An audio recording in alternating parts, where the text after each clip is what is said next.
আসসালামু আলাইকুম, welcome everybody. আমি আজকে আপনাদের দেখাবো কিভাবে তৈরি করে ম্যাঙ্গো মিল্ক জেলি পুডিং। আমি আশা করছি সবার এই রেসিপিটা ভালো লাগবে। আর যদি আমার এই রেসিপিটা আপনাদের ভালো লাগে অবশ্যই আমার চ্যানেলটাকে সাবস্ক্রাইব করতে ভুলবেন না। তো চলুন দেখে নেই কীভাবে তৈরি করে এই ম্যাঙ্গো মিল্ক জেলি পুডিং। আমি প্রথমে এখানে প্রায় 200 গ্রামের মতো আম কেটে নিয়েছি, এটা আমি এর মধ্যে দিয়ে দিব।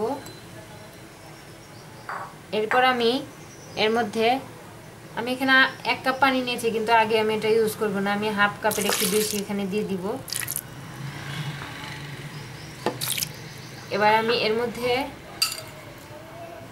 2 চা চামচের একটু বেশি 2.5 চা চামচের মতো চিনি দিয়ে দিব, এটা আপনাদের ইচ্ছা। তারপর আমি এটাকে ব্লেন্ড করে নিব।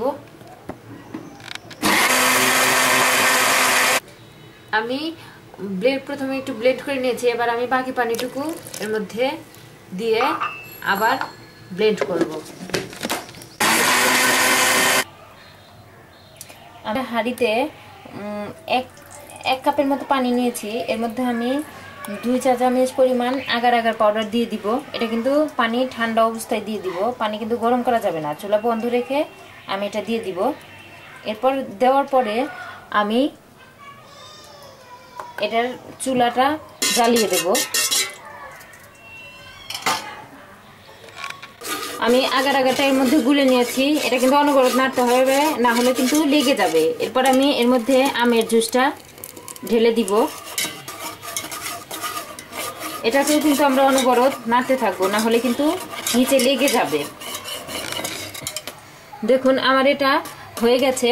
এবার আমি এটাকে যে পাত্রে আমি তৈরি করব ওই পাত্রটিতে ঢেলে নিব। তো আপনারা ঢালার আগে চেক করেও ঢালতে পারেন, যদি হাতের সাথে একটু আঠালো আঠালো ভাব হয় তাহলে বুঝবেন যে এটা হয়ে গেছে। আমি এই পাত্রটাতে আমের এই পুডিংটা ঢেলে নিয়েছি মিশ্রণটা। এবার আমি এর মধ্যে আমি কিছু টুকরো টুকরো করে আম কেটে রেখেছি, সেটা আমি দিয়ে দিব। এভাবে আমি বসিয়ে দিব। এটা কিন্তু একটু হাত দিয়ে এভাবে দিয়ে দিতে হবে, না হলে কিন্তু ভালোভাবে দেওয়া যাবে না। তো আমি এটাকে এভাবে একটু জমে গেলে, সামান্য একটু জমে গেলে কিন্তু আমি এই কাজটা করব, না হলে কিন্তু নিচে চলে যাবে, এটা খেয়াল রাখবেন। আর আমি সাথে কয়েকটা অরেঞ্জ কেটে নিয়েছি, সেগুলোকেও আমি এভাবে দিয়ে দিব। এবার আমরা এটাকে আধা ঘন্টার জন্য ফ্রিজে রেখে দিব। তবে এটাকে কিন্তু একটু ঠান্ডা হতে দিতে হবে, রুম টেম্পারেচার আসার পর আমরা ফ্রিজে রেখে দেবো। আর আপনারা যদি কেউ একটু তাড়াতাড়ি ঠান্ডা করতে চান বা জমাতে চান তাহলে আপনারা ডিপ ফ্রিজেও রাখতে পারেন। আমি ম্যাঙ্গো জেলিটাকে ফ্রিজে রেখে ততক্ষণে আমরা দুধটা তৈরি করে নিব। আমি এখানে 500 ml দুধের মধ্যে এখানে আমি 1.5 চা চামচ আগার আগার পাউডার দিয়ে দিব। আর এই দুধটা কিন্তু আমার ঠান্ডাই আছে, আমি কিন্তু গরম দুধের মধ্যে এটা কিন্তু মেশাবো না, তাহলে কিন্তু আগার আগারটা সবসময়ই ঠান্ডা দুধের সাথে বা ঠান্ডা পানির সাথে মেশাতে হয়। তো এবার আমি এটাকে জ্বালিয়ে দিব। এবার আমি আগুনটা জ্বালিয়ে দিয়ে এর মধ্যে আমি 1.5 কাপের সামান্য একটু বেশি চিনি দিয়ে দিলাম। আমি চিনিটা ব্লেন্ড করে নিয়েছি আসলে যেন তাড়াতাড়ি গলে যায়। তো আপনারা কিন্তু নর্মাল চিনি ইউজ করতে পারেন, ব্লেন্ড না করলেও কোনো সমস্যা নেই। আমি এমনিতে আসলে যেন তাড়াতাড়ি গলে যায় এই জন্য আমি এটা একটু ব্লেন্ড করে নিয়েছি চিনিটাকে। এবার আমি এটাকে অনবরত নাড়বো, না নাড়লে কিন্তু নিচে লেগে যাবে। তো আপনারা এটা দিয়ে আগার আগারটা দিয়ে অনবরত নাড়তে থাকবেন। আমার এই দুধটা একদম রেডি হয়ে গেছে। এখন আমি এটাকে নামিয়ে রুম টেম্পারেচারে নিয়ে এসে তারপর আমি ওই যে ম্যাঙ্গো জুসটা আমি জেলিটা করে রেখেছি সেটার মধ্যে আমি ঢেলে দেবো।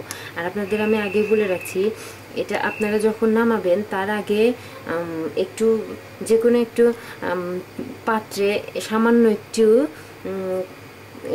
একটু জেলি নিয়ে ঠান্ডা করবেন। দেখবেন যদি জমে যায় তাহলে ভাববেন যে আপনাদের জেলোটা তৈরি হয়ে গেছে। অনেকেরই কিন্তু এটা প্রবলেম থাকে। তো যদি কখনো মনে হয় যে না জেলোটা জমছে না, তবে আপনারা চাইলে একটু সামান্য পানিতে আগার আগার সামান্য পাউডার গুলে সেটাকে আপনারা এর মধ্যে দিয়ে দিতে পারেন, তাহলে আপনাদের জেলোটা ভালো জমবে। দুধের এই মিশ্রণটা কিন্তু না চুলা থেকে নামিয়ে কিন্তু নাড়াটা বন্ধ করে দেওয়া যাবে না, তাহলে কিন্তু ঠান্ডায় জমে যাবে। তো ঠান্ডা করার সময় অবশ্যই একটু পরপর আপনারা এভাবে নেড়ে দিবেন, না হলে কিন্তু জেলোটা জমতে থাকবে। দেখুন 30 মিনিট পর আমি ফ্রিজ থেকে আমার এই ম্যাঙ্গো জেলোটা বের করে নিয়েছি। এটা কিন্তু একদম দেখুন জমে গেছে। আমি এবার এর মধ্যে আমি যে দুধের মিশ্রণটা করে রেখেছি সেটা আমি এর মধ্যে ঢেলে দিব। এখন আমি ম্যাঙ্গো জেলোটা ধরে নিচ্ছি। এটা কিন্তু আমি ঠান্ডা করে নিয়েছি, না হলে কিন্তু নিচে কিন্তু ম্যাঙ্গো জেলিটা গলে যাবে। এবার আমি এটাকে 25 থেকে 30 মিনিট ফ্রিজে রেখে দেব। আপনারা যদি খুব তাড়াতাড়ি এটা জমাতে চান তাহলে ডিপ ফ্রিজেও রাখতে পারেন, কিন্তু আমি এটাকে নর্মালে রাখবো। দেখুন আমার জেলো পুডিংটা তৈরি হয়ে গেছে। এটা কিন্তু একদম জমে গেছে। দেখুন আমরা এবার এটাকে একটা প্লেটে নামিয়ে ফেলবো। দেখুন আমি একটা পাত্রে পুডিংটা ঢেলে নিয়েছি। এবার আমি এটাকে কেটে সার্ভ করার জন্য তৈরি করব। আপনারা অবশ্যই যখন সার্ভ করবেন তার আগে ফ্রিজ থেকে বের করবেন, কারণ অনেক সময় দেখা যায় জেলোটা অনেক সময়ই গলে যায়।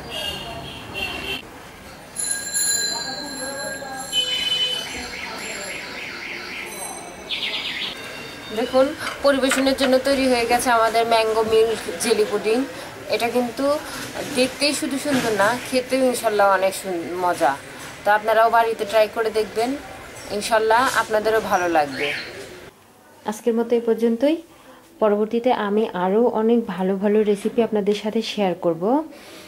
ততক্ষণ সবাই সুস্থ থাকুন, ভালো থাকুন। আর আমার এই রেসিপিটা যদি আপনাদের ভালো লেগে থাকে অবশ্যই অবশ্যই আমার চ্যানেলটাকে সাবস্ক্রাইব করুন। আল্লাহ হাফেজ।